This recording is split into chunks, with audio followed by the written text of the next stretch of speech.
fellow Americans.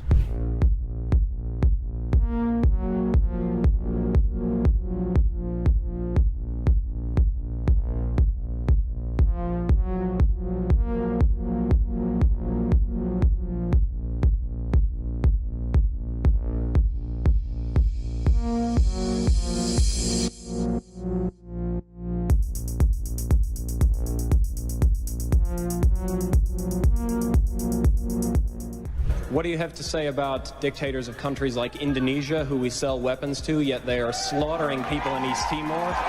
What do you have to say about Israel, who is slaughtering Palestinians, who impose martial law?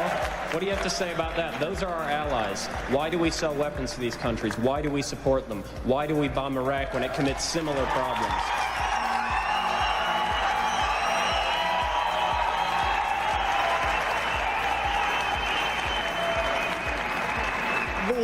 There are various examples of things that are not right in this world, and the United States is trying...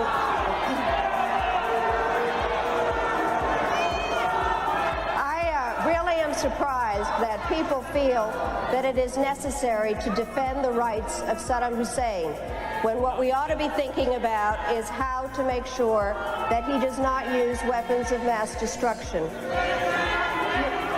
I'd like to... shouting, just a moment.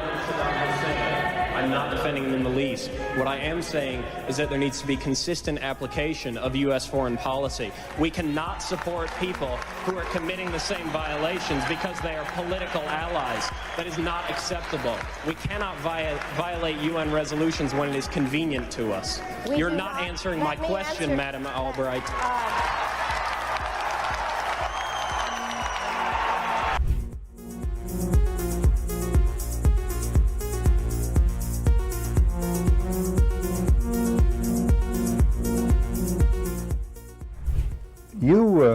You briefed the press, did you not, when you were there?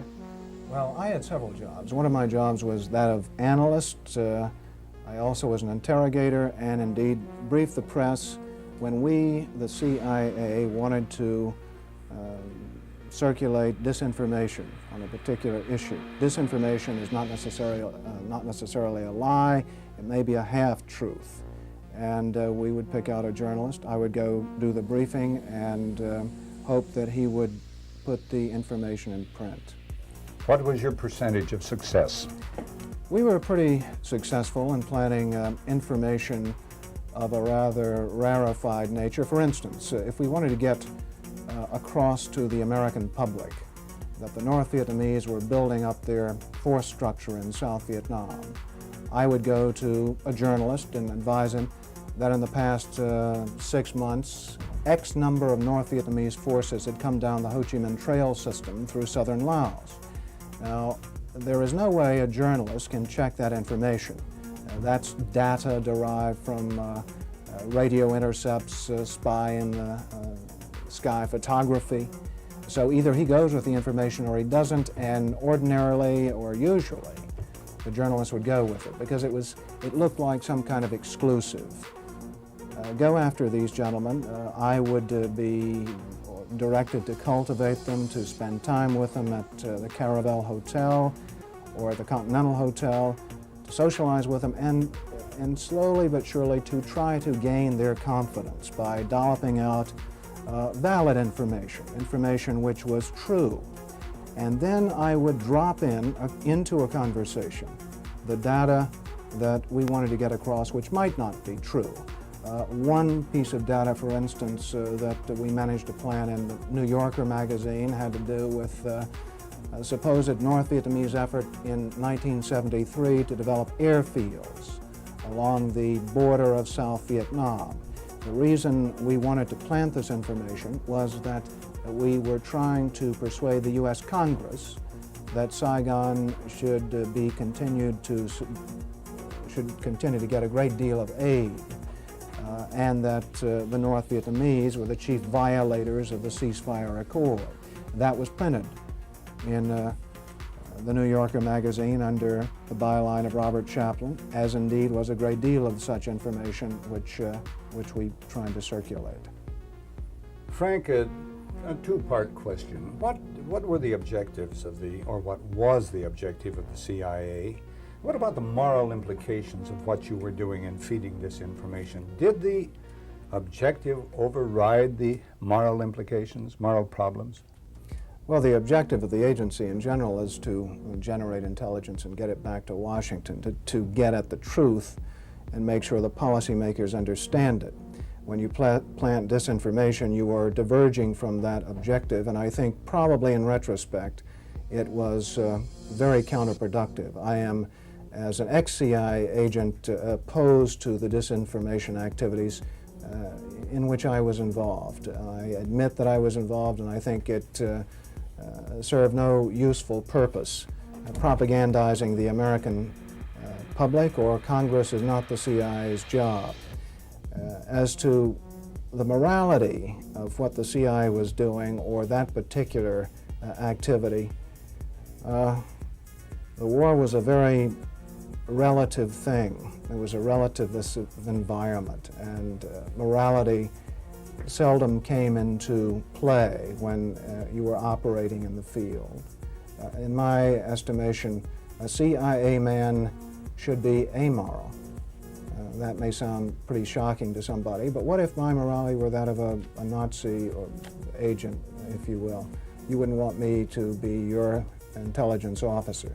Keep the morals out of intelligence. Keep the truth in, and stay away from disinformation.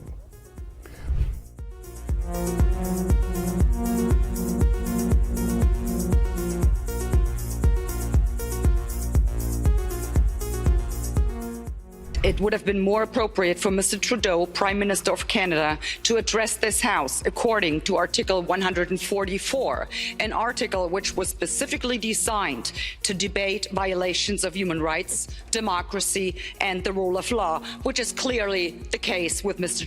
Trudeau. Then again, a Prime Minister who openly admires the Chinese basic dictatorship, who tramples on fundamental rights by persecuting and criminalizing his own citizens as terrorists just because they dared to stand up to his perverted concept of democracy, should not be allowed to speak in this House at all. Mr. Trudeau, you are a disgrace for any democracy. Please spare us your presence. Thank you. And it might sound radical, colleagues, but the answer to war is not more war, it's peace. And peace isn't delivered by the barrel of a gun. It's delivered by diplomacy, by dialogue. You can wish away your continent's history, but we share a continent with Russia. We will sit down with Russia. There will be a negotiated peace, and this organisation should be promoting it earlier rather than delaying it and making sure that more Ukrainians die. Your feigning of sympathy rings hollow. It makes me sick, to be honest with you. Is the US a functioning democracy? Well, let's have a look at it. It costs $2 billion to become president. They have 25% of the total prisoners in the world. They spend over $800 billion a year on arms, which is more than most of the world put together. They've been at war for 250 years since their state was formed 275 years ago. But they can't afford universal health care. They can't afford the $1.7 trillion debt forgiveness for students. They can't afford a programme for the 17 million children that go to bed hungry. Is this a functioning democracy? What's your idea of a democracy?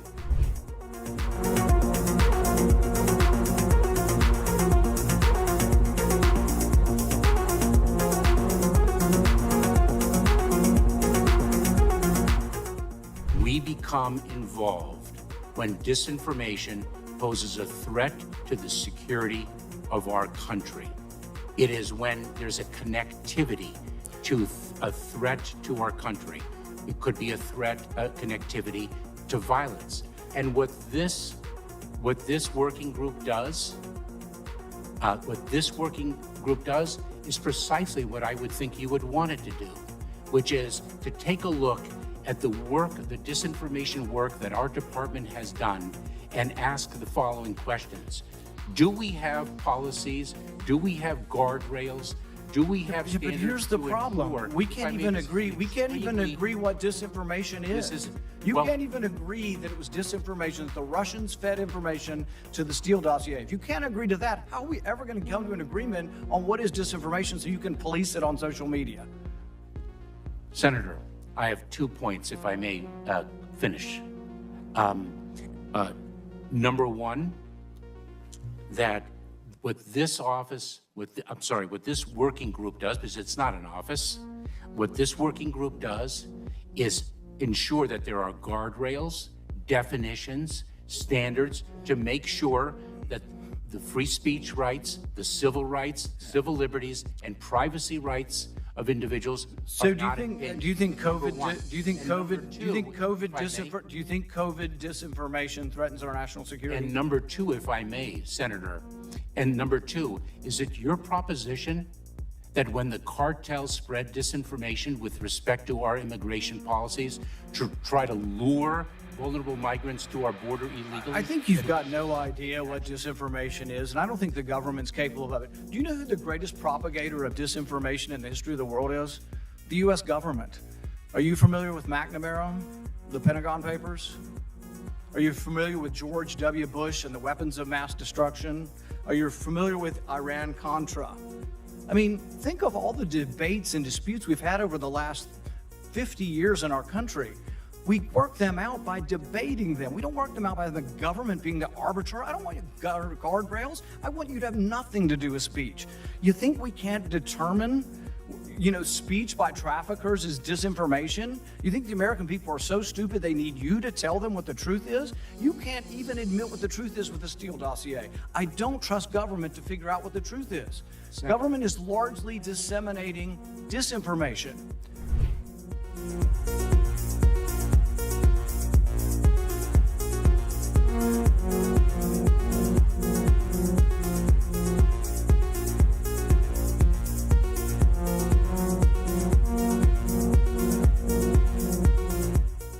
You would know this this is a bit of an aside, but in terms of how you think about problem sets, when I was a cadet, what's the cadet motto at West Point? You will not lie, cheat, or steal, or tolerate those who do. I was the CIA director. We lied, we cheated, we stole. It was like we had entire training courses. We had a good discussion on ensuring global energy security and adequate oil supplies to support global economic growth, and that will begin shortly. I'm doing all I can to increase the supply for the United States of America, which I expect to happen. The Saudis share that urgency, and based on our discussions today, I expect we'll see further steps in the coming weeks. Are you worried about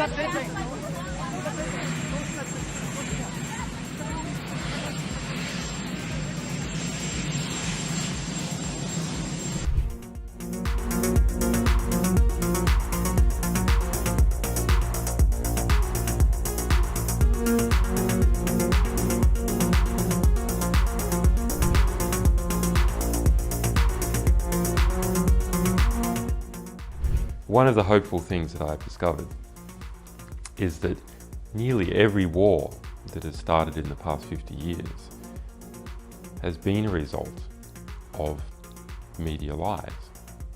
The media could have stopped it if they had searched deep enough. If they hadn't reprinted government propaganda, they could have stopped it. But what does that mean? Well, that means basically populations don't like wars. And populations have to be fooled into wars.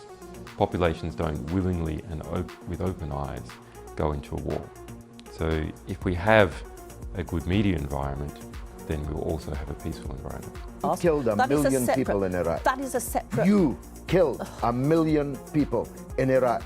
It's incredible that you have the brass neck to be sitting here now urging another Iraq war George, after if what I you've was already still in done. Parliament,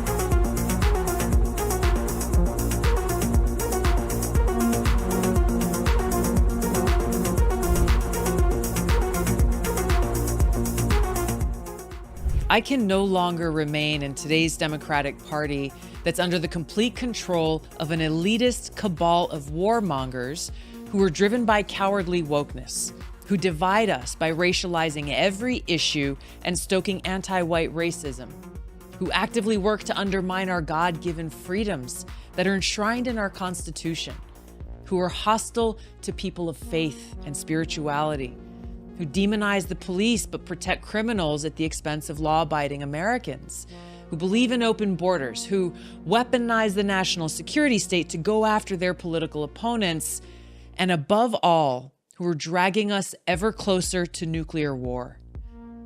Now, I believe in a government that's of the people, by the people, and for the people. Unfortunately, today's Democratic Party does not. Instead, it stands for a government that is of, by, and for the powerful elite. Now, I'm calling on my fellow common sense, independent-minded Democrats to join me in leaving the Democratic Party. If you can no longer stomach the direction that the so-called woke Democratic Party ideologues are taking our country, then I invite you to join me.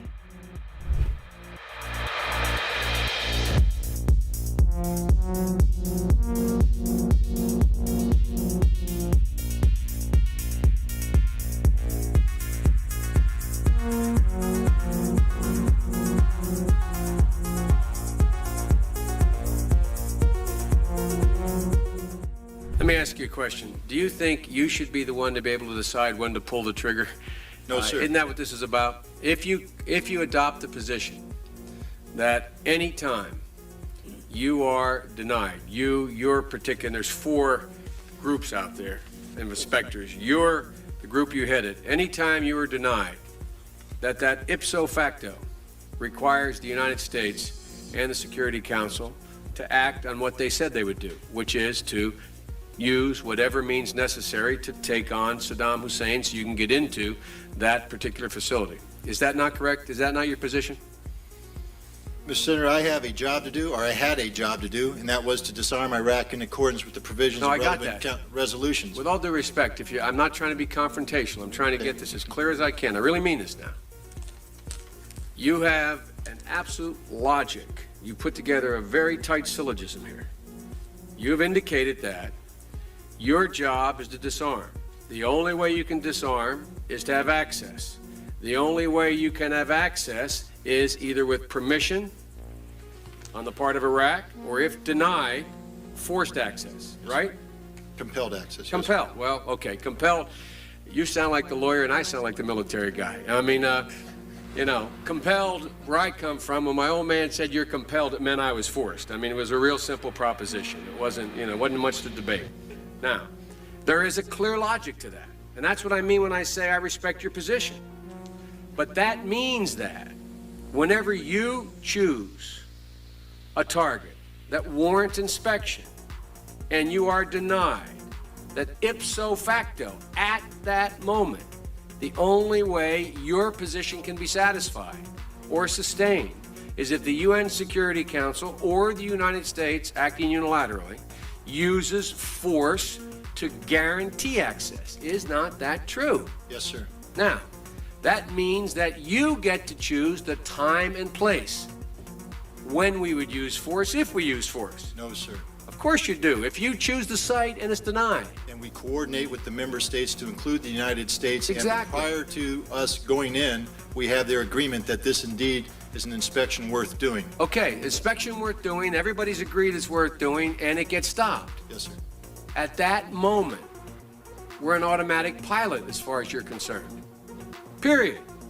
No ifs, ands, or buts. Now, I respect that. But now, it seems to me the Secretary of State might have a slightly different problem. Secretary of State might be sitting there and saying, now look over there on that side. Now, I remember so-and-so and so-and-so and so-and-so, and the 12 people on this side, they're all the ones that said they didn't want to use force. Now, I'm going to have to go tell the president now that we should, or Secretary Cohen, unleash whatever it takes to get it done. And our military assessment is the same as the majors. The majors' assessment is, privately held but publicly acknowledged later, that airstrikes alone aren't going to do this. Saddam's not going to cave on this. So, now here's the deal. I recommended the president have at it and let the chips fall where they may. A reasonable position for the Secretary of Defense, the Secretary of State to take. But I respectfully suggest, Major, I respectfully suggest they have a responsibility slightly above your pay grade. Slightly above your pay grade. To decide whether or not to take the nation to war alone, or to take the nation to war partway, or to take the nation to war halfway. That's a real tough decision. That's why they get paid the big bucks. That's why they get the limos and you don't. I mean this sincerely. I'm not trying to be flip, because I think, and that's why I said at the outset, the reason why I'm glad you did what you did, we should come to our milk. We should make a decision. But in terms of whether the Secretary of State has no more to consider than you do as the arms inspector, you didn't get in, didn't get my job done, get me in. Period. You made the deal, right? That's the deal. A deal's a deal. Get me in. Scott Ritter, I'm ready to go. It's not how it works. Now, maybe it should work that way. But wouldn't you acknowledge that if you were President of the United States or the Secretary of State, you'd sit there and say, now, okay, old Scotty boy didn't get in. We said he should get in. We want him to get in. It's important that he does get in. They're not going to let him in, so what are we going to do now? We know that France and Russia aren't going to be with us. We're quite confident China's not. We've already run those traps. They're not there. We're not sure where the United States Senate is, but have at it, boys. Go get them. And by the way, Scott and the boys say air power's not enough. I think it's a legitimate debate, Scott, Major. I think it's a legitimate debate. But I don't think we should be putting it in the context of, you have somebody up there at state saying, look, how can we weasel out of this agreement? We want to let this guy out there hanging. We're not this. It's a very practical political decision. Same kind of decision General Powell made. Same kind of decision President Bush made.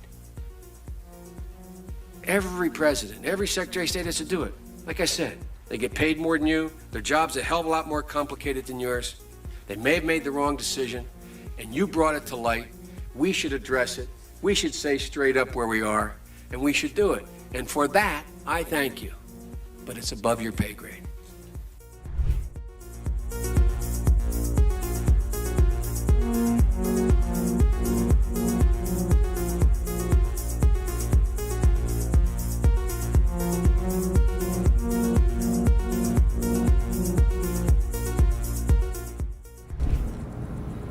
Well, one of the four principal functions of the CIA is to gather intelligence and ideally forward it to the president, the users of information, the policymakers, as they say. There are other functions, however, some of them more legitimate than others. One is to run secret wars, the covert action that's written and talked about so much, like what's happening in Nicaragua today from Honduras. Another thing is to disseminate propaganda to influence people's minds, and this is a major function of the CIA. And unfortunately, of course, it overlaps into the gathering of information. You have contact with a journalist, you will give him true stories, you'll get information from him, you'll also give him false stories. For example, in my war, the Angola war that I helped to manage, 1/3 of my staff was propaganda. Ironically, it's called covert action inside the CIA. Outside, that means the violent part. I had propagandists all over the world, principally in London, Kinshasa, and Zambia. We would take stories which we would write and put them in the Zambia Time, and then pull them out and send them to a journalist on our payroll in Europe. But his cover story, you see, would be that he'd gotten them from his stringer in Lusaka, who had gotten them from the Zambia Time. We had the complicity of the government of Zambia, Kenneth Kaunda, if you will, to put these false stories into his newspapers. But after that point, the journalists, Reuters and AFP, the management was not witting of it. Now, our contact man in Europe was, and we pumped just dozens of stories about Cuban atrocities, Cuban rapists. In one case, we had the Cuban rapists caught and tried by the Ovimbundu maidens who had been their victims, and then we ran photographs that made almost every newspaper in the country of the Cubans being executed by the Ovimbunda women who supposedly had been their victims. These were fake photos? Oh, absolutely. We didn't know of one single atrocity committed by the Cubans. It was pure, raw, false propaganda to create an illusion of communists, eating babies for breakfast and that sort of totally false propaganda.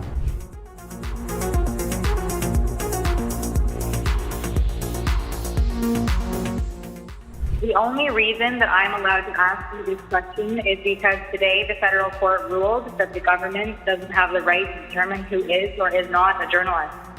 This is the second election in a row that the court had to overturn your government. Do you still insist on being able to make that decision, and why? First of all, questions around accreditation were handled by the press gallery and the consortium of networks who have strong perspectives on quality journalism and the important information that is shared with Canadians.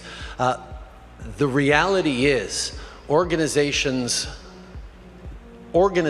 like yours that continue to spread misinformation and disinformation on the science around vaccines, around how we're going to actually get through this pandemic and be there for each other and keep our kids safe, is part of why we're seeing such unfortunate anger and lack of understanding of basic science. And quite frankly, I won't call it a media organization, your group of individuals need to take accountability for some of the polarization that we're seeing in this country. And I think Canadians are cluing into the fact that there is a really important decision we take about the kind of country we want to see. And I salute all extraordinary, hardworking journalists that put science and facts at the heart of what they do and ask me tough questions every day,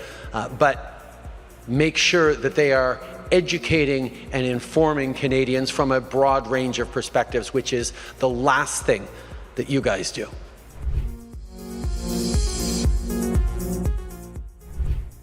Whatever our hopes may be for the future, for reducing this threat or living with it, there is no escaping either the gravity or the totality of its challenge to our survival and to our security. A challenge that confronts us in unaccustomed ways in every sphere of human activity. This deadly challenge imposes upon our society two requirements of direct concern, both to the press and to the President. Two requirements that may seem almost contradictory in tone, but which must be reconciled and fulfilled if we are to meet this national peril. I refer first to the need for far greater public information, and second, to the need for far greater official secrecy. The very word secrecy is repugnant in a free and open society, and we are, as a people, inherently and historically opposed to secret societies, to secret oaths, and to secret proceedings. We decided long ago that the dangers of excessive and unwarranted concealment of pertinent facts far outweighed the dangers which are cited to justify it. Even today, there is little value in opposing the threat of a closed society by imitating its arbitrary restrictions. Even today, there is little value in ensuring the survival of our nation if our traditions do not survive with it. And there is very grave danger that an announced need for increased security will be seized upon by those anxious to expand its meaning to the very limits of official censorship and concealment. That I do not intend to permit to the extent that it's in my control. And no official of my administration, whether his rank is high or low, civilian or military, should interpret my words here tonight as an excuse to censor the news, to stifle dissent, to cover up our mistakes, or to withhold from the press and the public the facts they deserve to know.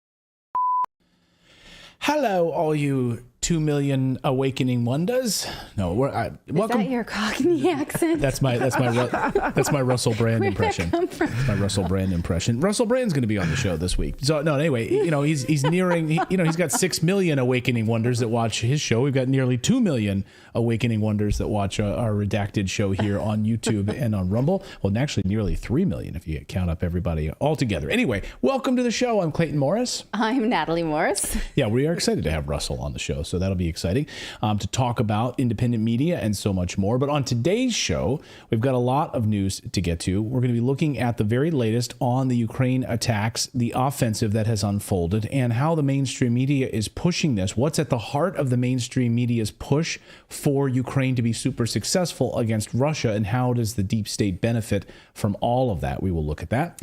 Plus, in Russia this week, there is sort of the equivalent of the G7 happening with Eastern countries.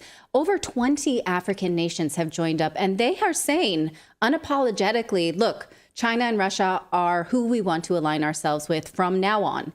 We're going to show you some of the major moves being done in Africa to move away from the U.S. dollar and move away from the influence of the West, particularly the United States and the European Union. It is worth paying attention to. And should all of you who are not overweight or not morbidly obese be forced to foot the bill to accommodate morbidly obese passengers on airline flights? They need 2 seats, they say, and that they shouldn't have to pay for it. You should have to pay for it. We will debate this and the new move to try to get airlines to make you foot the bill. All of that and more as Redacted starts right now.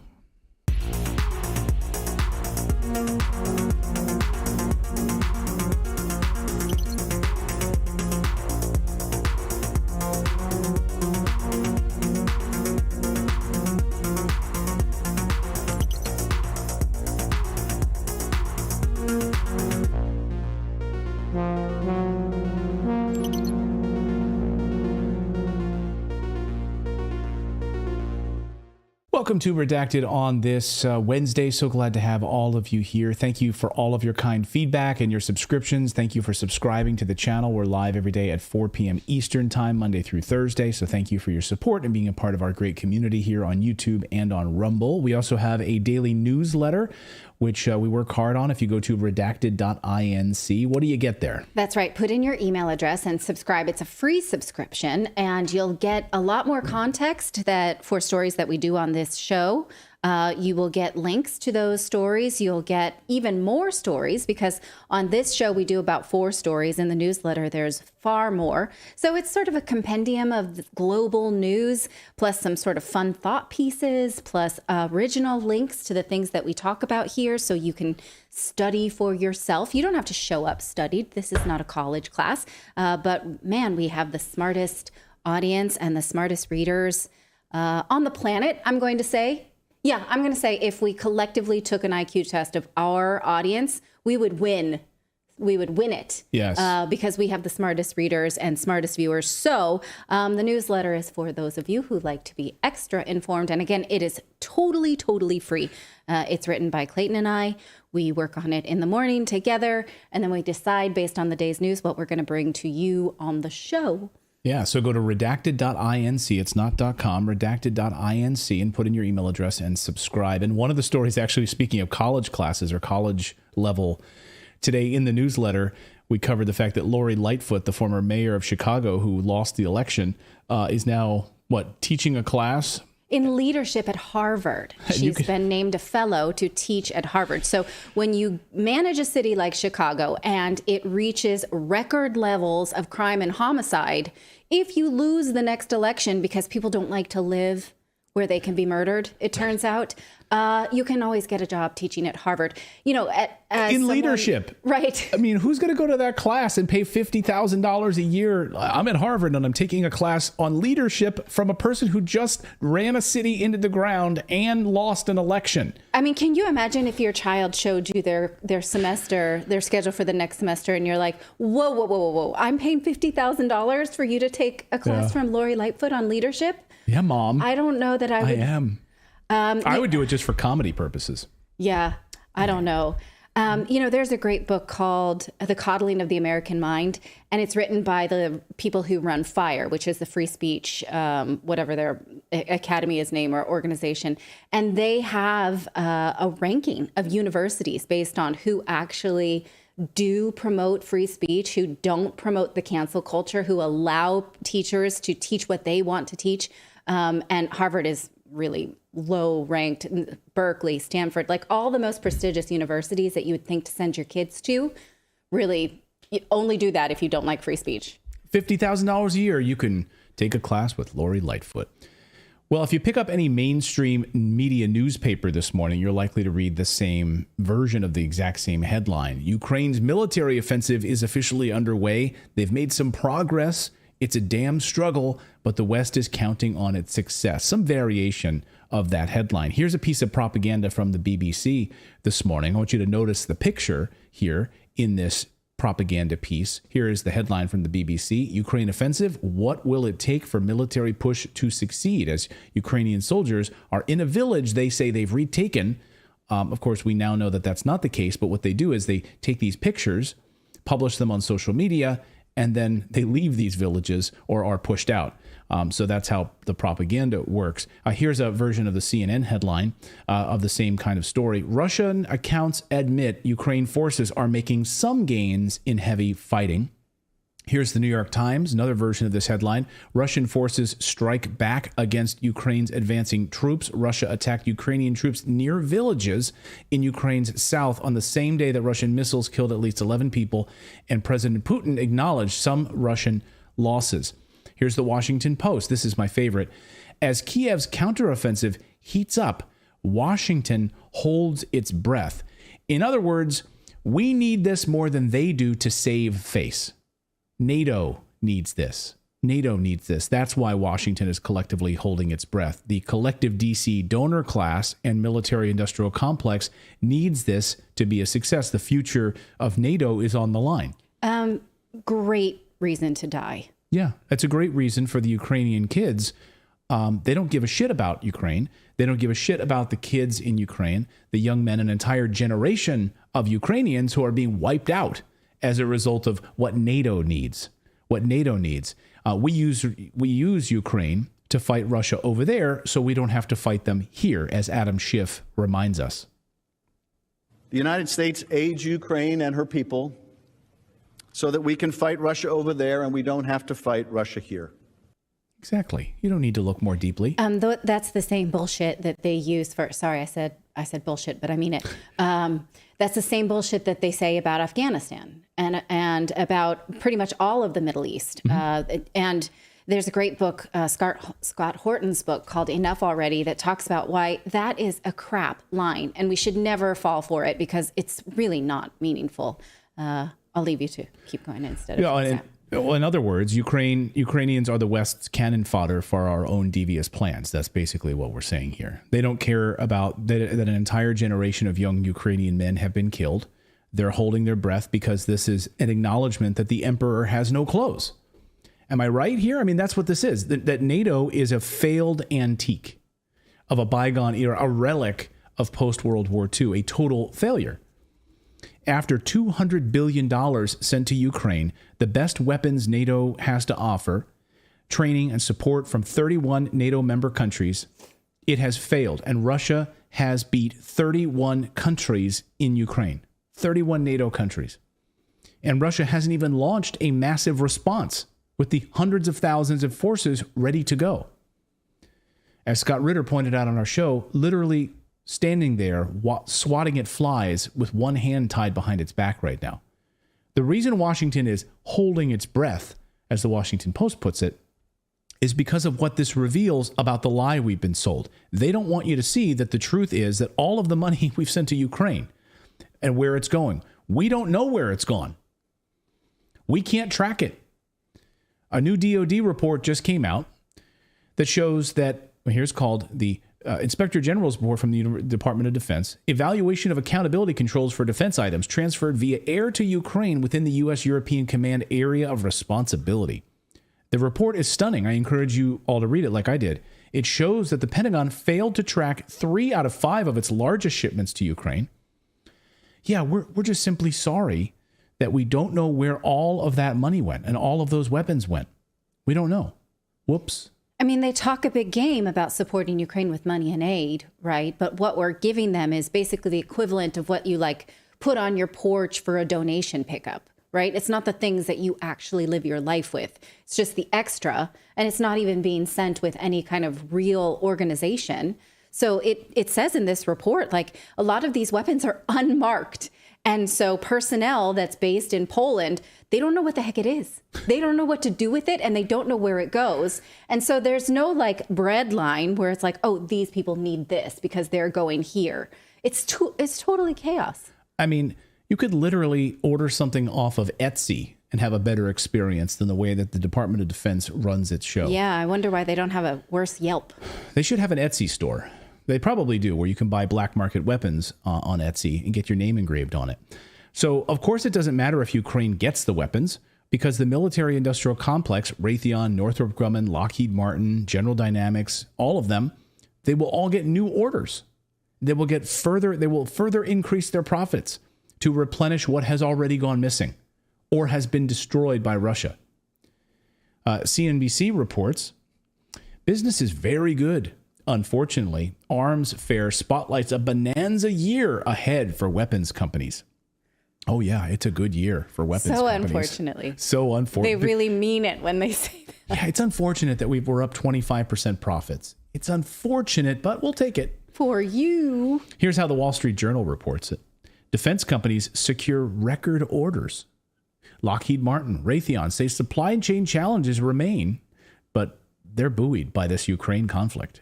They're doing really well thanks to Ukraine.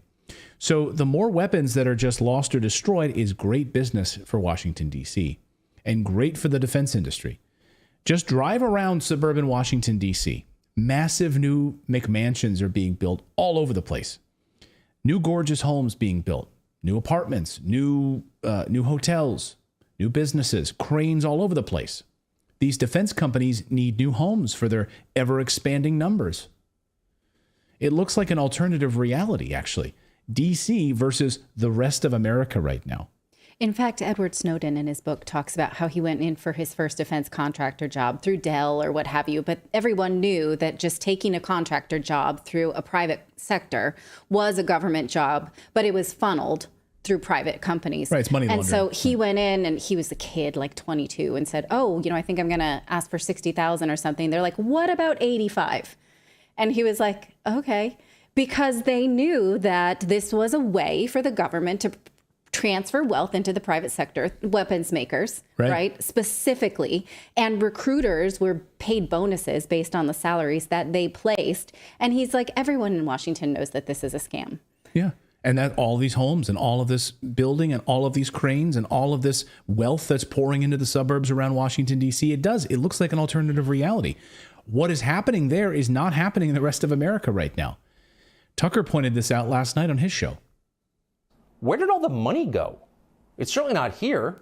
Well, it's in Washington. It's in Fairfax and Loudoun counties and in leafy, perfectly manicured Northwest D.C. And of course, a huge chunk of it went to Ukraine, to Zelensky and his friends. Not because you voted for that. You didn't vote to give it to them. You never would. But because Joe Biden and his many allies, from Chuck Schumer to Mitch McConnell to Paul Ryan and every single news anchor on all of television, all of them believe that Ukraine, its borders, its future, its infrastructure are all more important than the town that you live in. They sincerely think that. He's right. Ukraine has become America's next Iraq war. Ukraine has become America's next Afghanistan. Only this time, Americans need to suffer with the high energy costs, inflation, lower quality of life in order to support the NATO expansion into Ukraine. Unless we get a stimulus payment a la George Bush, right? Yeah. We got stimulus checks to mask the effects of the war on us. And we sort of all cashed them and thought, okay, sure, fine. But now we're 10 years past the stimulus check, 20 years past the Iraq wars. Is that the timeline of when we'll get to be critical of this war? Maybe by election day, maybe near what Biden's election day, they'll issue like a war stimulus. They'll call it Putin's stimulus. Uh-huh. You heard it here first. They'll call it Biden's stimulus, but we will call it Putin's stimulus here on the show. Sort of a reverse boycott of what they're doing. So yeah, we have to live with this because of this expansion of NATO in Ukraine. You will pay more and your towns will crumble because of this bullshit narrative. But Washington's doing fine. The defense industry is doing just fine. To put it another way, like The Economist magazine says it, why Ukraine must win. A decisive victory could transform the security of Europe. A Russian victory would redraw the security map of Europe, The Economist writes. Bingo. They actually hit the nail right on the head. A NATO loss in Ukraine, a non-NATO country, by the way, just a sidebar note to that, would completely shift the global power dynamic. And that's what's happening. The unipolar order of the West is on the line. A Russian victory in Ukraine seals the fate of this unipolar order. Yesterday, the head of NATO was at the White House to figure out how to get out of this mess, and we got our clearest path forward from the head of NATO, Jens Stoltenberg. We need to send more money to Ukraine. We need to send more weapons. We need to make sure that other countries go beyond the 2% GDP that they would spend on military and make sure that that money is being devoted to defense beyond 2% of GDP. That should be the bare minimum, he says. We need to send more money to Ukraine because otherwise Russia would win, and that means China will win. He just admitted it. He's letting us know what the next stage in all of this is. Watch. And the support that we are providing together to Ukraine is now making a difference on the battlefield as we speak. Because the offensive is launched and the Ukrainians are making progress, making advances. It's still early days, but what we do know is that the more land the Ukrainians are able to liberate, the stronger hand they will have at the negotiating table. And also the more likely it will be that President Putin at some stage will understand that he will never win this war of aggression on the battlefield. Then I think we also have to realize that Russia's brutal invasion of Ukraine was not only an attack on Ukraine, but also on our core values and on free people everywhere. And therefore, President Putin must not win this war because that will not only be a tragedy for the Ukrainians, but also make the world more dangerous. It will send a message to authoritarian leaders all over the world, also in China, that when they use military force, they get what they want. And we will then become more vulnerable. So it's our security interest to support Ukraine.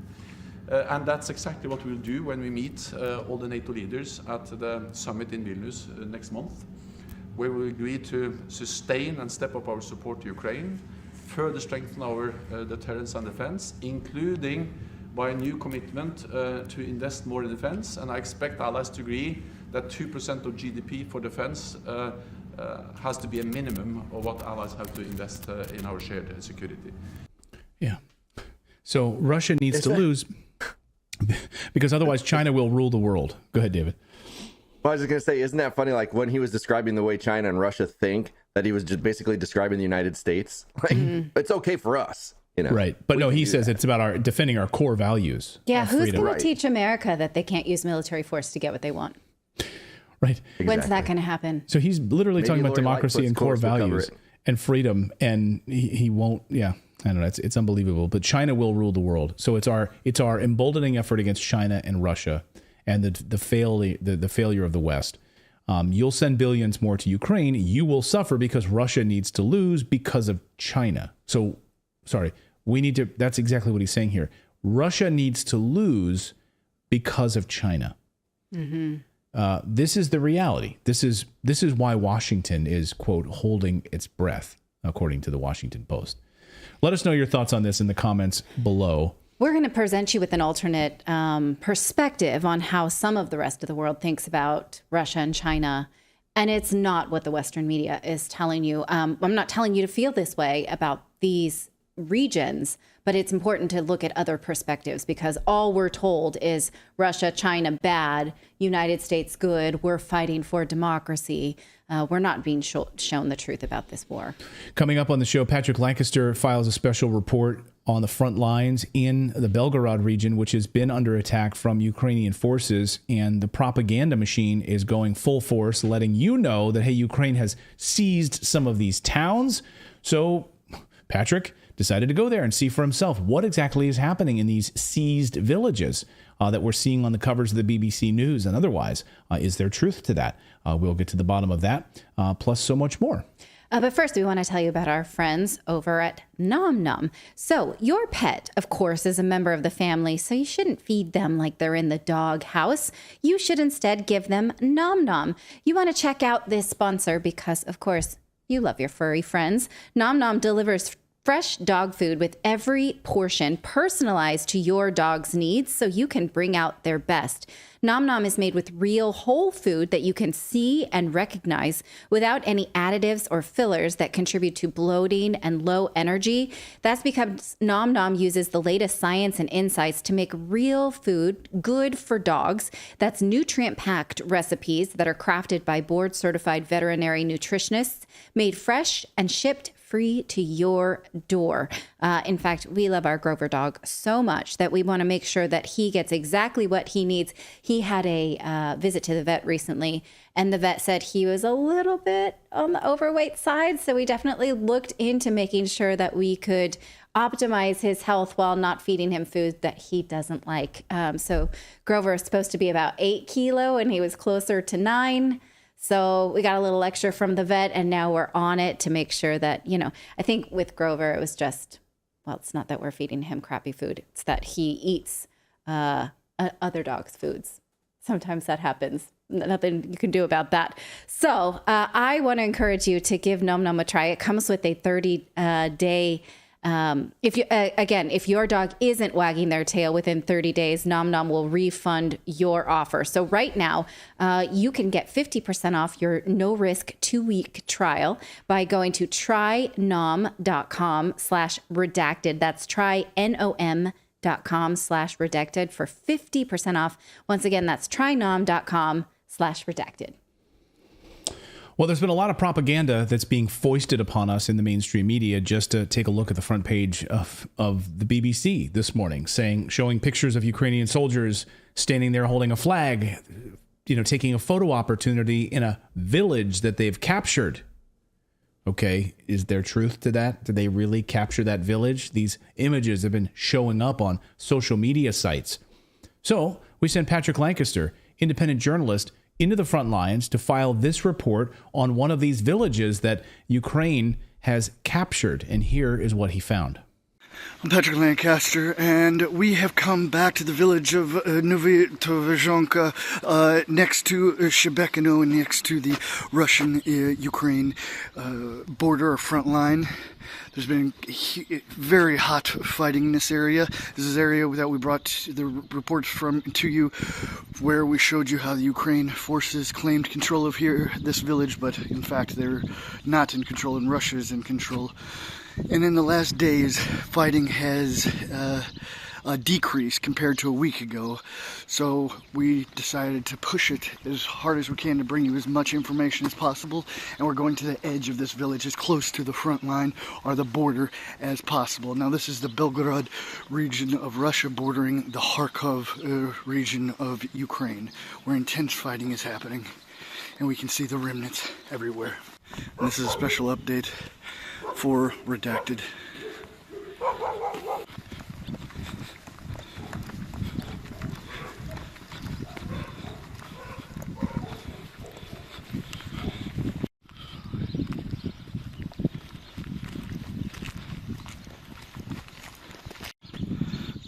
Poor dog.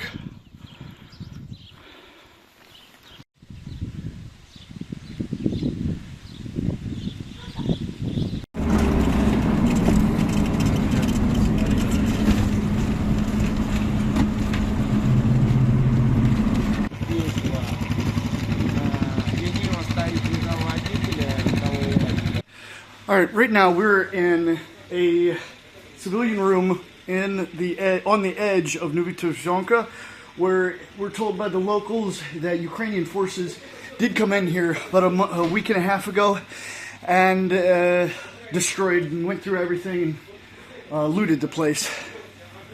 We can see here this family picture of the family holding a Russian flag and Victory Day flags.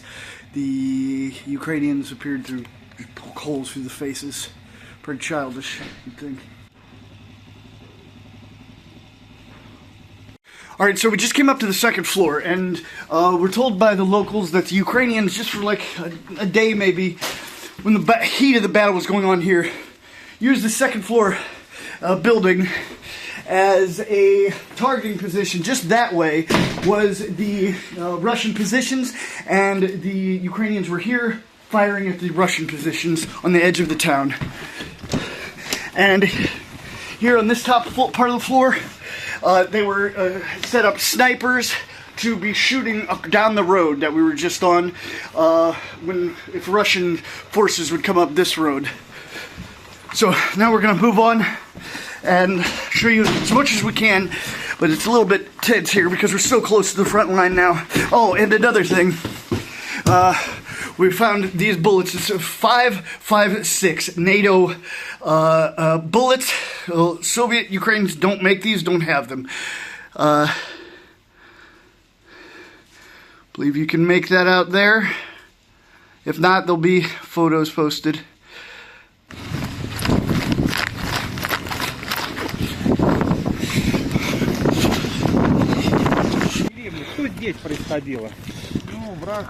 Alright, so we've reached another Ukrainian position, you could say, another civilian home that they used to fire automatic grenade launchers at the Russian forces. Now we can tell you this is supplied by NATO countries because it has AMMLOTSTL 16A006 TAC 016A. Now that has Latin letters, so this is not Soviet made. This is made in the West. It's a Western weapon supplied to Ukraine by the West and used on Russian territory, which the West forbid. So let's take a look inside, see what they've done to this civilian home.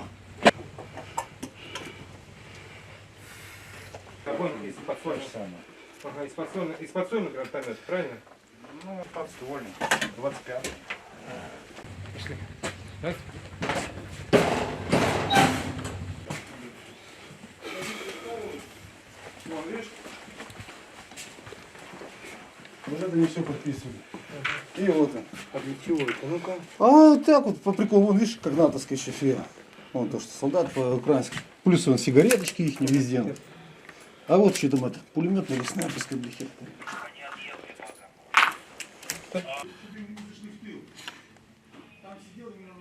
All right, and we see a different firing position here in this home. And we've got more NATO weapons.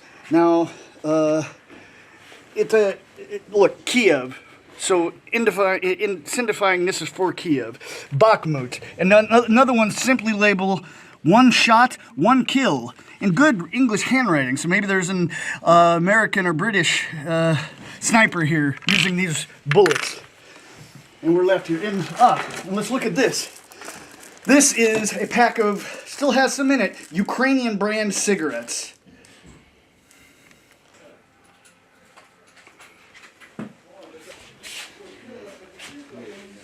All right, and here we see a bed for one of the Ukrainian soldiers. Almost a nest, you could say.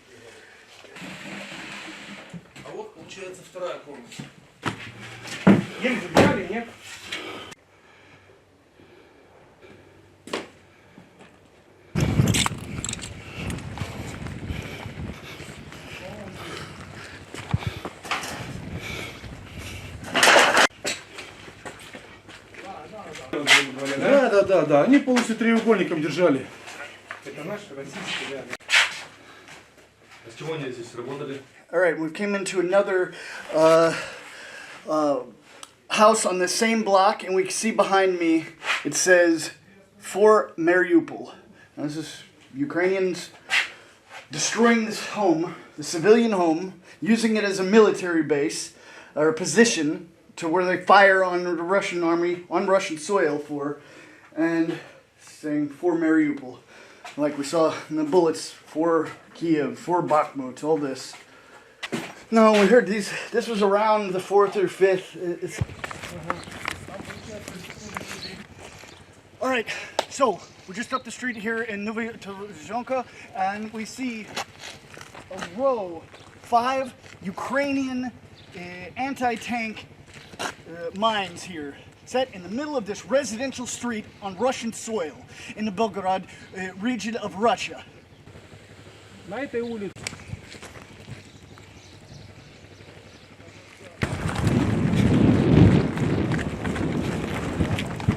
All right, so now we've got a Belgium-made 5.56 caliber machine gun with a German magazine. Now, this is more Western weapons that are coming across the border from the Kharkov region into Russia, being used on Russian soil. More weapons that are given to Ukraine and somehow falling in the hands of the RDK. Or it's just Ukrainian soldiers coming across posing as RDK. We don't really know. The fact is, Western supplied weapons here on the ground. We've seen dozens today. All right, so we see. Right now we are less than a kilometer away from Ukrainian military positions and the border itself.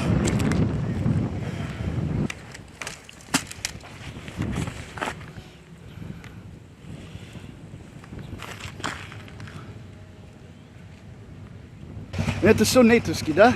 Да.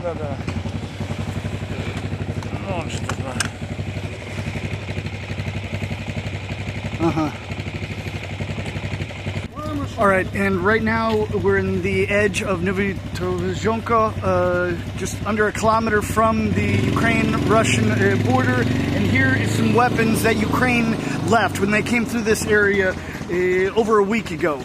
When they were here just for a small time using civilian homes as military positions. NATO weapons left here by the Ukrainian forces. I'm NATO.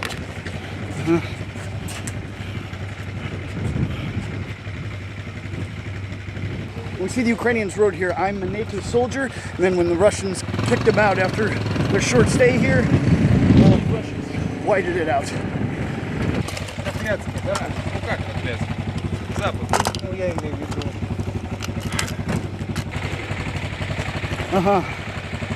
Netherlandsky.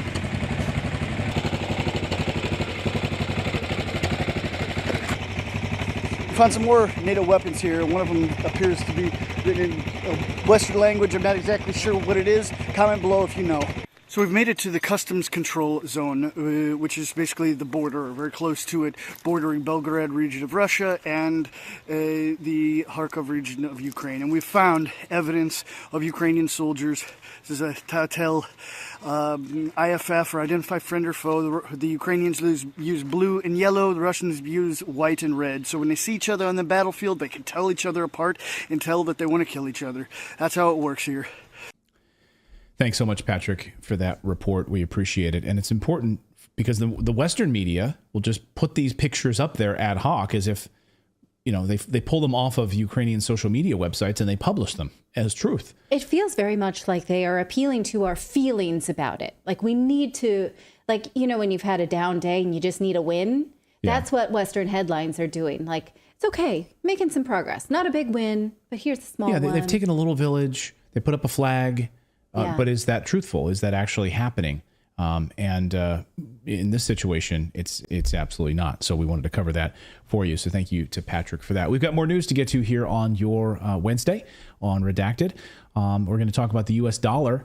Man, Africa ready to ditch the U.S. dollar, move in a totally different direction. We are seeing the writing on the wall. This comes literally on the day after Saudi Arabia basically marks the death of the U.S. dollar as well. Big news on the future of the U.S. dollar, which we will talk about. Plus, should you be forced to foot the bill for overweight passengers? They need 2 seats. That's what some obese passengers are saying, that they need 2 seats, but they shouldn't have to pay for it. You should pay for it. We'll talk about that coming up here. All right. Well, Africa is making serious strides to break with the U.S. dollar and the West in general. Many of those moves are happening this week. More than 20 African nations are expected to attend the St. Petersburg International Economic Forum. That starts today in Russia. We're going to talk more about that in a minute. But first, watch Kenyan President William Samoei Ruto speaking to Parliament this week, announcing that Kenya will start trading in local currencies within Africa and not the U.S. dollar, as they have been doing for decades. And watch the standing ovation that he receives from this announcement.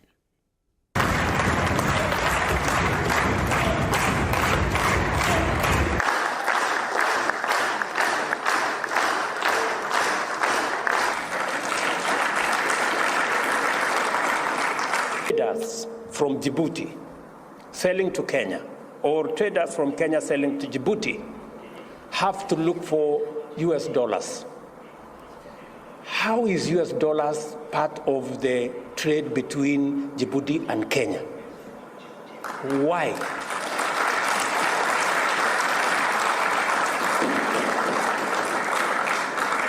And we are saying that today, Afri-Exim Bank have given us a mechanism where traders in our continent can trade in their goods and services, and the Africa Exim Bank will settle payments in local currency.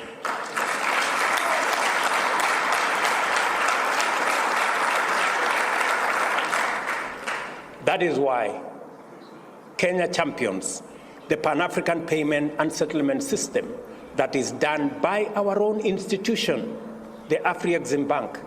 Why, members? Why is it necessary for us to buy things from Djibouti and pay in dollars? Why? There is no reason. And we are not against the US dollar. We just want to trade much more freely. Let us pay in US dollars what we are buying from the US. But what we are buying from Djibouti, let's use local currency. Wow. I mean, it seems like the simplest thing, right? Why do they have to buy US dollars in order to buy goods? In fact, Clayton and I, we were traveling recently in Egypt, and we were looking at the menu and we said, why does this Lebanese wine, which is close to Egypt, why is this so expensive? It's $50.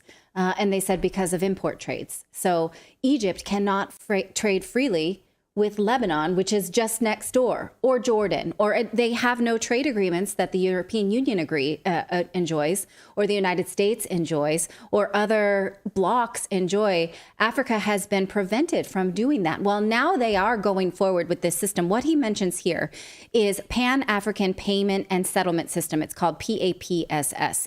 It runs through a central bank that has been started in Egypt. It's called Afri-Exim Bank. Doesn't roll off the tongue. Yeah, it doesn't flow. They need to come up with a new name for that. Now, it is based in Egypt and is shareholder owned. He says it is African owned, but it is also heavily invested in by China. Take a look. This was from 2012, I believe. No, 2019 says they were receiving $850 million from Chinese financial institutions. Well, Africa has been enjoying Chinese investment for quite some time. The West will tell you, this is dangerous. Africa doesn't know what they're doing. They're saying like, oh, you know, these Africans, they don't understand financial products, really. Right. You got to be scared of the Chinese because they're going to take over everything. They will own you. They will destroy your country. Meanwhile, isn't that exactly what the West is doing? Right.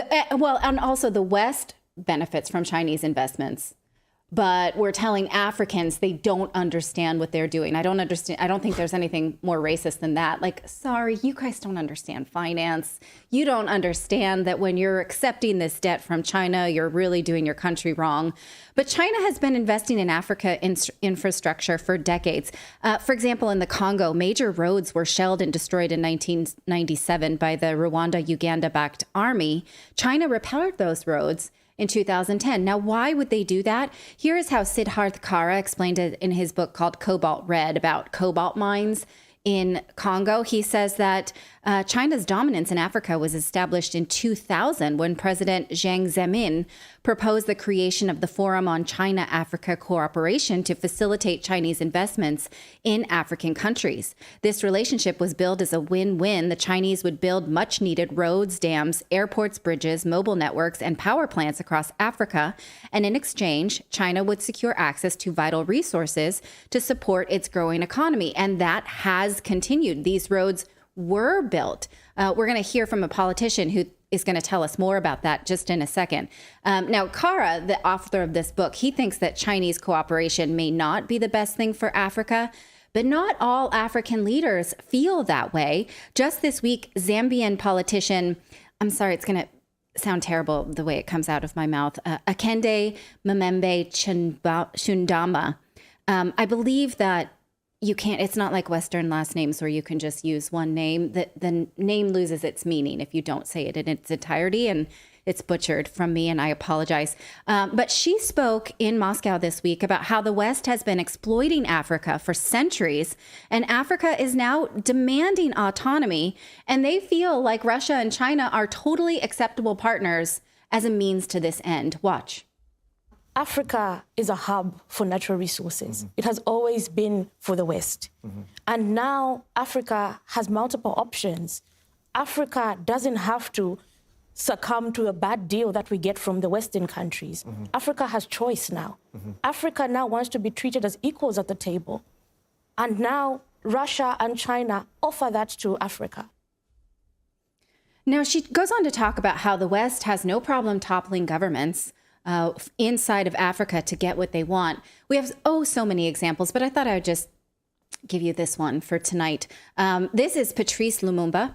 He was the first prime minister of the Democratic Republic of Congo for about 4 months. He was allowed to push for independence in Congo, and from June until September of 1960, before he was killed by the West. His close friend and ally when he was elected was a man named Joseph Mobutu. Up until Patrice Lumumba was elected, Belgium had been exploiting the Congo to such horrific extent that it was literally the basis of Joseph Conrad's Heart of Darkness novel. Well, when Lumumba took over, he declared to the Belgian king, this is a quote, he says, "We are no longer your monkeys." And the West did not like that. Belgium pretended to go along with this independence of Congo, but they kept control of the Katanga mines. Lumumba then asked the United Nations for help. The United Nations sent in troops, but they said that their forces were not authorized to expel Belgian troops. So the United Nations didn't help them at all, knowing that it was only the Belgians they needed help with. So what did Lumumba do? He turned to the Soviet Union for help. And that's when the West swooped in and supported Mobutu to betray his friend and seize control of the government and arrest Lumumba. So they had a leader who actually wanted independence and for Congo to enjoy their own resources, and he was killed. The CIA reportedly tried to poison him by putting snake venom in his toothpaste, but they decided against that plan. That was one plan that sort of leaked out later. The Kennedy administration worked with Belgium to authorize for him to be executed after first torturing him. And after that, the Mobutu government was a Western puppet, and Congo's chance at enjoying the riches of their own resources died, along with Mutumba, until now. Right? It's amazing. You can read all of the ways in which the CIA secretly tried to kill people. Yes, poisoned toothpaste, the exploding cigar for Castro. Yeah. And the list is endless about the creative ways the CIA has tried to destabilize and destroy foreign governments. This one is a particularly heartbreaking story as well. Yeah. The United Nations and the United States working against a people's elected official, and working to topple that government. Well, now the West has declared, it's just no wonder that African leaders feel this way now, right? Now the West has declared an all-out war on the East, and Africa seems to be forced to make a choice. They choose the East. At least many politicians are feeling this way. Watch again how Akende Memembe Chundama puts it. Just a few months ago, we had a democracy summit in Zambia where it was basically a Western and a US-led conference to draw back cooperation with both China and Russia for the African continent. They want to always dictate to us who our friends should be, who Africa should cooperate with. And they're willing to topple governments, to assassinate our leaders for this. So the war is actually showing them that, and we're glad that Russia is standing up, because security around the world now is of utmost importance. Yeah, apologies for interrupting you. No, we see that many Western states are trying to discourage the cooperation of many African countries with China and Russia. What do you think they fear by this? And are there attempts to discourage this cooperation working? We're moving to a multipolar world, and it's very clear that Africa now has many options. Cooperation with the West is not our only option. BRICS is opening doors for the African continent to say that even when it comes to financing, when it comes to infrastructure development, when it comes to a future for Africa, we've got different options today. So this doesn't sit well with the West. G7 sits at the table to talk down on the rest of us in the West.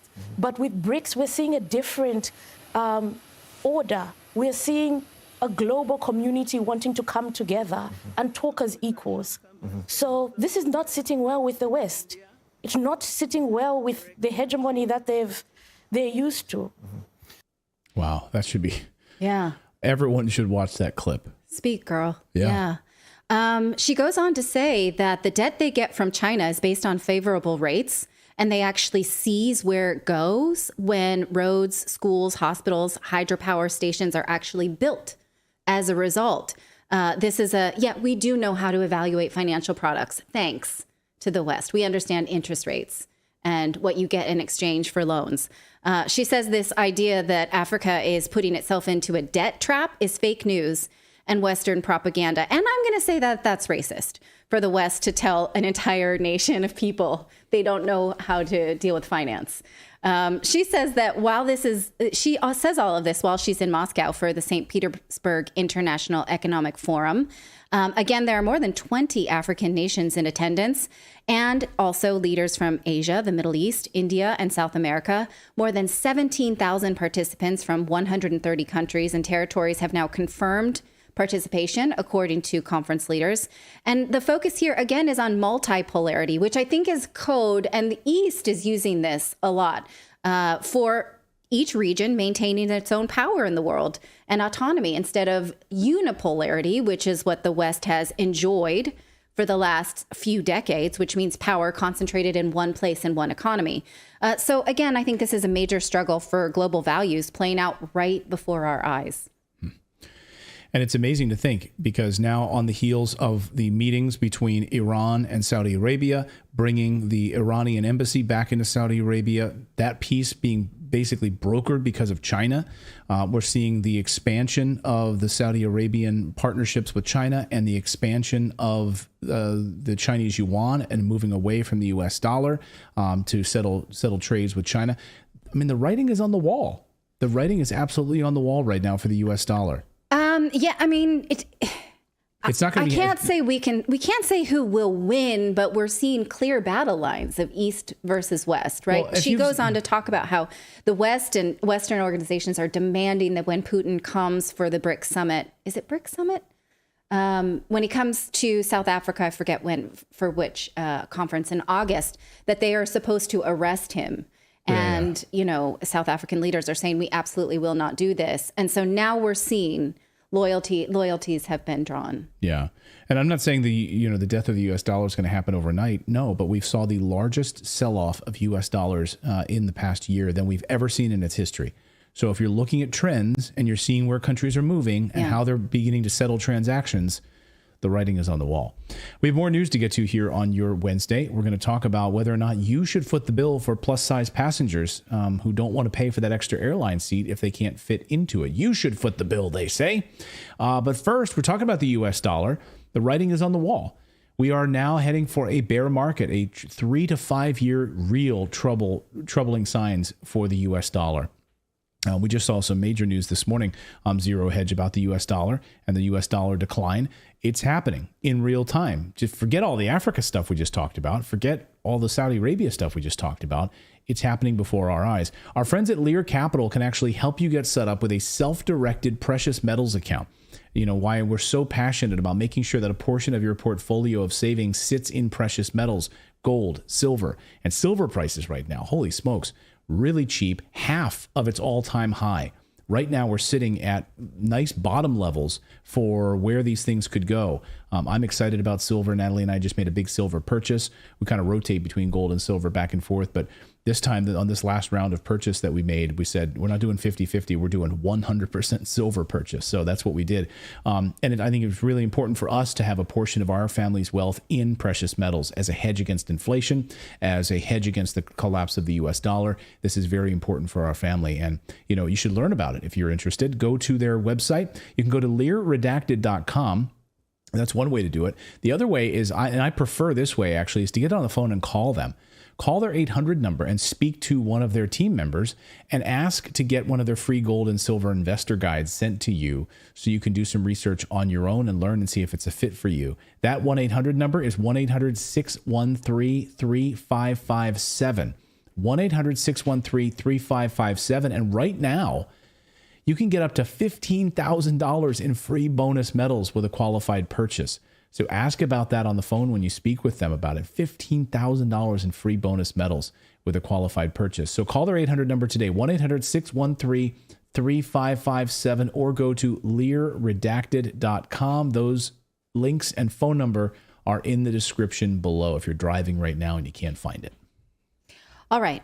Well, we're going to do a story about increasing rates of obesity. I'm going to just say we're not going to make jokes about it. I'd appreciate it if, everybody refrain from fat jokes at this point, because I think this is something serious. But it's also an important question about which groups we should reorder society from. So here's the question. Should airplanes be retrofitted for increasing rates of obesity? That is what a plus-size blogger says, and she's launched a petition on change.org to the FAA. Again, this is an uncomfortable part of a larger social question, right? Should we reorder society for certain populations? And if so, which ones count and which ones do not?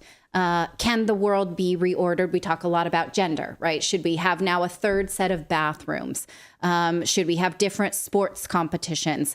Can the world be reordered for, say, both plus size people? And then if we do that, are we leaving out, let's say, people with dwarfism? Can we reorder the world for both conditions? That doesn't seem physically possible to me.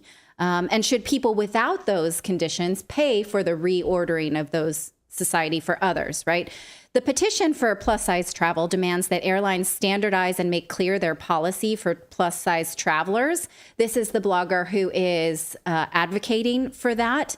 That's, fine and fair enough to have clear policies, because if you're a plus-size person, you don't know until you get there, are you going to have to buy an extra seat? Are you going to be penalized? But they also ask for extra seats for free, priority boarding, and larger bathrooms. But the woman behind this petition does admit that this will increase flying costs for all of us, not just plus-size travelers. So by this rationale, people with dwarfism, I guess, would board last or be further inconvenienced if the bathrooms are bigger, right? So are we choosing groups then? Why would we choose one group over another? What about people with gigantism, right? People who are 8 feet tall, or me, I'm 6'2", and my knees are constantly hitting the seats in front of me, right? Yeah. And my head constantly bangs against the ceiling of the airplane. Right. Should we reorder the airplane because I'm super tall? I am eating carnivore, so I don't want to see any chips or any food like that on the plane. I need only meat. Okay. Right. You don't want vegetarian meals near you because it makes you... I don't even want to smell vegetables. It makes you sick to see vegetables. Okay.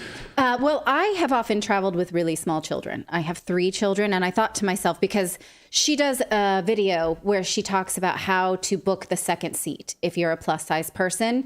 And many airlines, such as Southwest, make you book a second seat and also sort of put in a name for that passenger. And I guess you put your name twice.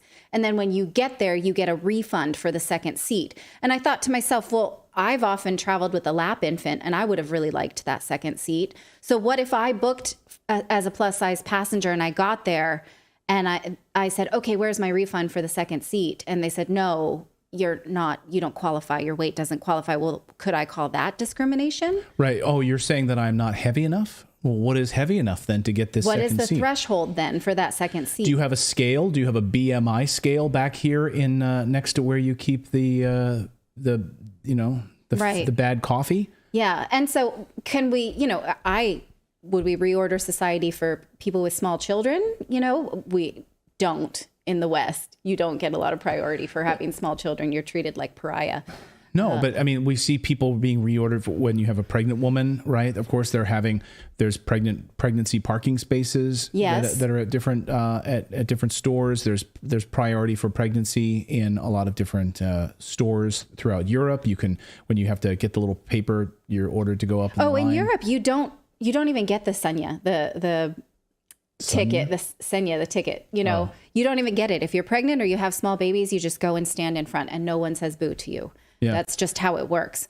But we're also talking about the difference between, so when you have gigantism or you have dwarfism, like that's how you're born. You're born that way. Like you can't choose to be shorter. Yes. You can't choose to be shorter because you eat less, right? You can't choose to be taller, like the movie Big, by going to a Zoltar machine and asking to be bigger. That just doesn't happen. That's how your body is. Well, this brings up a question: is obesity an immutable factor? Is it immutable? Can you change it? And so human rights activists are saying it is not. What? That it is not immutable. First, I'm going to get to that. But first, I'll show you another plus-size TikToker called Big Curvy Olivia says that her inability to fit between the aisles is discrimination.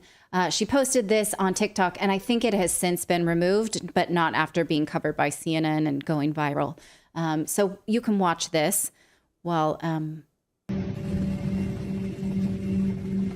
So here she's saying, honestly, it's discrimination that they can't build wider airline seats in airplanes in the year 2023. And this is the first class where there is more room in between aisles, and she's struggling, clearly.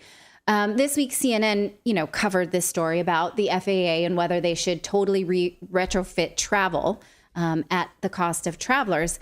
And this human rights expert said, I'd be concerned to see this type of argument being advanced where immutable characteristics of a person are being used for assessing fees. It can be a slippery slope. So what he's saying here is that being overweight is immutable. We are now being told through the media that biological sex is mutable, but being overweight is immutable. And I just want to put it out there to you. Does the science support that? So what you're saying then is, I can't lose weight. You cannot. I can't put on weight and I can't lose weight. That is the most asinine thing I've ever heard. Yeah. I mean, I know when I get a little heavier, it's because I've been eating chips or carbs lately, and it's not about being sedentary. We know that the data is in on that, being sedentary versus like exercising like crazy. It comes down to your diet, right? So I know that when I'm eating poorly over the past couple of weeks, or if we've been on vacation or something like that, and I've had a few pastries and I see it in my weight. I see it in my face immediately. I feel it in my knees because I've added extra 10 pounds. Yes. And I know how to eliminate it almost immediately is by eating healthier and by going back and eating, like David was saying, like more of a protein-based diet. Well, yeah, I don't want to promote any one diet over another. I'm not, but I'm just saying it's mutable. It moves. I can change it. Yes. There is a lot of data that shows that sustainable weight loss is incredibly difficult and rare. That's not to say it's not possible, but I think that we are being pushed in the West to think of obesity as an immutable characteristic. And I'm going to tell you why, because I just finished this book called Fat Talk by this author, Virginia Soulsmith, and I honestly thought that it was a prank. By the time I got through this book, I couldn't believe that this is what we are being taught. So here is the narrative. I'm going to summarize so that you don't have to read this book because it's crazy. What they're saying is that over half of the global population will be overweight or obese by 2035. So we should accept that and reorder society and just sort of throw in the towel. What she's saying is that we should never think of fat as a bad thing because there is no proof that being fat is unhealthy. She says we should demand a full reordering of society and discourage any attempts to eat healthy or exercise as anti-fat bias. This is a big word in this book, anti-fat bias. She says we should reclaim the word fat as a neutral descriptor, like tall or Asian, Fat is just, so if your child, for instance, says, oh, mommy, look at that guy, he's got a big fat belly, you should be like, yeah, isn't that great, honey? Because if you say, no, don't say that, honey, it might hurt his feelings, then you're telling your child that fat is undesirable. You should do nothing at all to signal that fat is undesirable. So Santa Claus can't get down the chimney because of his big fat belly. Oh, that's great, honey. We should just tell the kids that that's a great thing. Well, in Santa Claus, that is considered great. Right. Okay, that's great. maybe not the best example. Well. She calls herself small fat because she can buy clothes in regular sizes, but some people are big fat, like the women we just showed you who can't shop in normal stores. This is a language she wants to claim as like, oh, so-and-so is small fat. And so she says there's no research that says that fat causes poor health, despite the fact that this plus-size blogger is blogging with oxygen on. She says that research showing fat related to poor health is correlated, not causal. And we should just go with it. She says that research showing that fat is negative is funded by Big Pharma. We should reject that, except when it comes to gender dysphoria. She's all in on gender dysphoria. We should embrace Big Pharma for what she calls life-saving drugs and surgeries. So drugs and surgeries for fatness, bad, oppressive, racist, sexist, privileged. Sex change drugs and surgery for dysphoria. For kids, sex changes for kids, good, need them. Necessary. What I don't understand is we were told, of course, that during COVID, right, that if you're morbidly obese, if you have diabetes, if you have other comorbidities, that COVID would adversely affect you, right? She doesn't think fat is a comorbidity at all. She thinks that has yet to be proven. She also thinks if your children want to throw a laser tag birthday party, that's thin privilege. They shouldn't do that. It's biased because laser tag places don't have fat enough suits for our increasingly fat children. She says that dads who put their health and diet solutions on kids are terrible dads. They're toxic. She says sports shouldn't be so intense because kids won't be pro athletes anyway. So they should just tone it down so that fatter kids can participate. And we shouldn't put fat kids in them for exercise only if they want to do it. Or change the sport altogether. She literally says, why is there a weight requirement for participating in rowing? Why doesn't anyone just build a faster boat or a better boat to fit more people? She says, if you're not fat, you have thin privilege, like white privilege, and you must reckon for that. She says that we should never avoid buying any junk food in our homes because that shows anti-fat bias. And then if I make a dinner for my children, I need to put all the junk food on the table and they choose what they want. And if they don't eat my dinner, then that's just okay. Then that has to be all right if they only eat Oreos. You know what this is leading to? Remember Wall-E?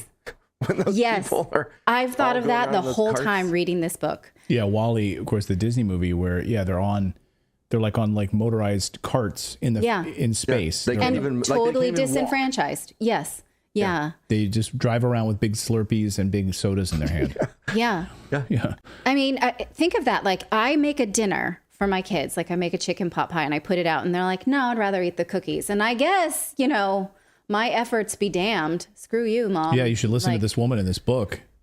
I mean, I would okay. No, honey, tonight, thank you for working for an hour and a half to make a delicious dinner. I'm going to eat this sleeve of Oreos instead. Right. I mean, think of first world privilege, right? She says even any kind of diet culture, like this Instagrammer who did a 30-day water challenge to drink a half a gallon a day, that's toxic diet culture. I feel like this book is punking me. This is the narrative that we're being pushed towards. Are you sure the publisher of this book isn't the Babylon Bee and this whole thing is a satire to see how many people fall for this? This book has been covered in NPR, it's New York Times. This is a book making its way around the parenting, community. I could totally picture moms groups getting together. This is their book club book where they get together and drink wine and they talk about it and they, in New York City or New Jersey. I was making her feel bad by telling her, that she had to eat cheese with her snack or she couldn't. Or here's the big one. If you tell your kids, I do this all the time, they come home from school and they're like, I'm hungry. And I'm like, dinner's in half an hour. You'll eat then.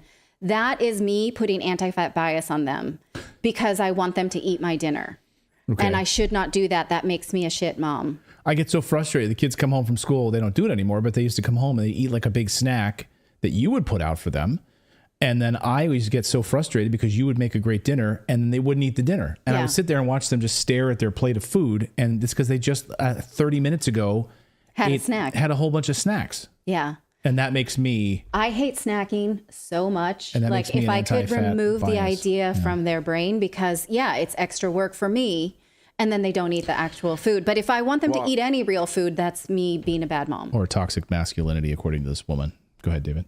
I would say the only time that it's accepted is like if you have a really cute dental hygienist is to eat like a quarter sleeve of Oreos on your way in. That's the only time I can like justify. Oh, I would think that would be embarrassing. Yeah, so that... What, so she'll spend more time? Spends more time. Oh, yeah, I see. more time in there. Yeah. All right. See, I've always done the opposite. I've always done the opposite. You want to impress her. Right. I know. David has an emergency sleeve of Oreos in his car for just such an occasion. Brilliant. Actually, in this book, the little girl says to her mom, like, my teacher said we shouldn't eat cookies because of the sugar bugs. And she goes, you tell your teachers we do eat cookies because they're delicious and we'll take care of the teeth later. And I was like, okay, like you're all in on junk food for everybody. Well, and this brings up a story like Philip went to a class. Maybe he should tell the story, but the teacher gave kids cookies and then put them down for a nap. And it's like you just gave them basically amphetamines and put them to bed. Yeah. And was upset because they were squirming around. Yeah. Yeah, that was my daughter's kindergarten, like a whole kindergarten class. I was volunteering the one day, and then like for their snack, they just gave them these big like famous Amos cookies, like to all of the kids. And Adelaide, a couple kids didn't have them, like my daughter didn't. And then like the kids were just like running around and being all crazy, and the teacher told me, he's like, yeah, they're not usually this hyped up. And I'm like, well, I can't figure it out. Why? Did you wash it down with a Slurpee from 7-Eleven too? Like, yeah. But think about that mentality of that thinking of that kind of food in school. That's why kids can't focus on studies and stuff, because they're all jacked up on sugar. Yeah. I mean, she does present data that she thinks blows that up, that sugar does not actually make you hyper or sluggish. She mentions Robert Lustig, but doesn't really bust it up. And she never makes the case that being fat is healthy and that diabetes is a great way to live. But she's advocating this as a lifestyle. It's just crazy. Again, I want to be sensitive about this, but I also don't want anyone to suffer from poor health if they can avoid it. I also think about how we should think about everyone when we consider reordering society, not just those with certain special needs. And I was thinking about this, I thought of Douglas Murray. He gave this speech just last month in the UK when he talks about what does it cost us as a society when we try so hard to pull up these minority groups? Does it help us? Does it help them? I'm going to let him have the last word on this. What would we be doing? What would we be striving for and seeking to achieve in a country like this one? What would be our aims? What would be our ambitions? What would we wish to become? The left is making us go at the speed of the slowest kid in the class. And we need to say, we don't have time for this. The left talks about unleashing talent, but nowhere where their attempts have been made has it yet worked. Everything that they have come up with in our era, whether it is DIE or CRT or any of these other things, none of them have worked anywhere. Not in one country, not in one district, not in one school. They have worked nowhere, not in a hedge fund, not in a bank, not in a supermarket, not in any corporate office. And yet, this idea that has worked nowhere is in the process of being rolled out everywhere. That is madness. It is madness to try to follow a process that has never yet unleashed talent. I would also suggest that instead of only talking about minority rights, we also once again remember that there is a thing called majority rights. That as important as minority rights are, majority rights matter as well. You might like to help 0.2% of the population, but how about giving a damn about 51%? Oh, that's such a great point. Yeah. I mean, yeah, you can go down all sorts of rabbit holes about during the Clinton administration and the reordering of society around the Americans with Disabilities Act. I believe that was the name of it at the time. And so all of these communities that had no money and that had no people with physical disabilities had to reorder their entire streets and cut into their curbs and cut and put ramps into all of the curbs and in all of these little small towns that had no people in wheelchairs walking in, down the streets, and literally right next to a driveway that had a ramp in case they needed to cross, but literally right there. But it didn't matter. They still had to funnel and all of this money into that. And that's not to say that, yes, there are great progress made for ramps for people being able to go into restaurants and all of this with people with disabilities, but I think the reordering of society for just carte blanche without any awareness about how this could affect the majority and the money that it takes to do this is absolutely ridiculous. Yeah. So let us know what you think of this in the chat. This was a super uncomfortable topic, but I thought it was important to bring it up as we think about, how we advocate for reordering society for one group at a time. Where does it end? And where does that 51% of us, where do we go?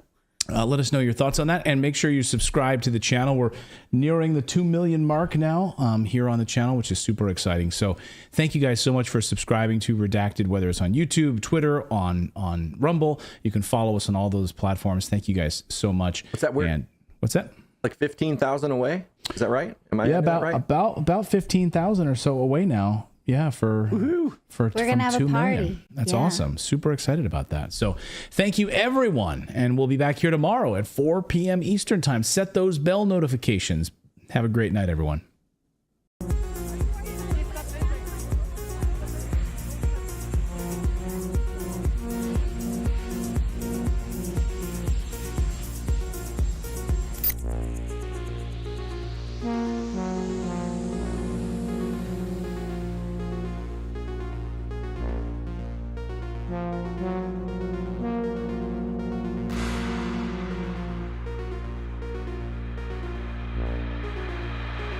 Yeah.